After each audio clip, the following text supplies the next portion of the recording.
Welcome to Everything Explained, the podcast that dives deep into the things you've always wondered about. Today, we're tackling how Donald Trump became president.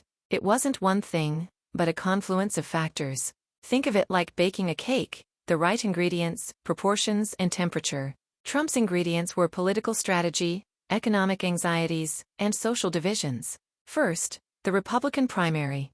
Trump, an outsider, tapped into Republican voters' frustration with the establishment. He promised radical change, resonating with many who felt ignored by the traditional political system.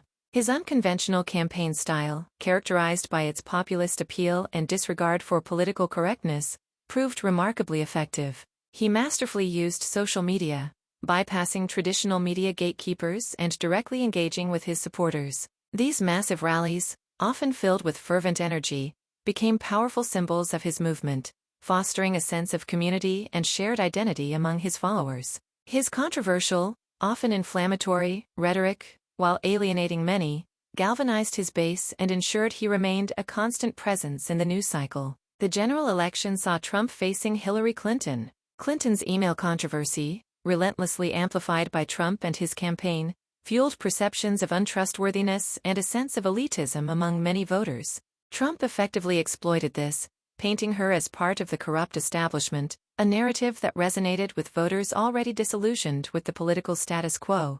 He targeted white working-class voters in the Rust Belt, traditionally Democratic, who felt economically left behind by globalization and technological advancements. This demographic shift, a crucial element in his victory, demonstrated the power of addressing economic anxieties directly and effectively. The focus on jobs, trade, and immigration resonated deeply with these voters, who felt unheard by the Democratic Party. The Electoral College played a significant role. Clinton won the popular vote, but Trump secured enough electoral votes to win the presidency. This winner-take-all system, where a candidate can win a state despite not winning the popular vote in that state, contributed significantly to the shock of his victory. The focus on swing states and the strategic allocation of resources became paramount in the campaign, highlighting the inherent complexities of the American electoral system.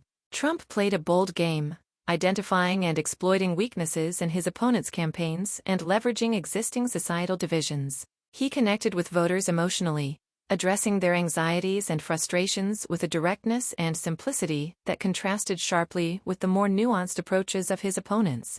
He successfully framed the election as a choice between change and the status quo, a powerful message that resonated with a significant portion of the electorate. In conclusion, Trump's presidency resulted from a complex interplay of political strategy, economic anxieties, social divisions, and the peculiarities of the Electoral College. He tapped into widespread discontent, utilized unconventional and often controversial tactics, and benefited from the structural features of the American political system. Understanding his rise requires understanding the broader American political context, including deep-seated economic inequalities and social divisions that had been simmering for years. It's a story offering valuable lessons about the power of populist appeals, the influence of social media, and the enduring complexities of the American political landscape. It's a story that continues to shape the political discourse of the nation.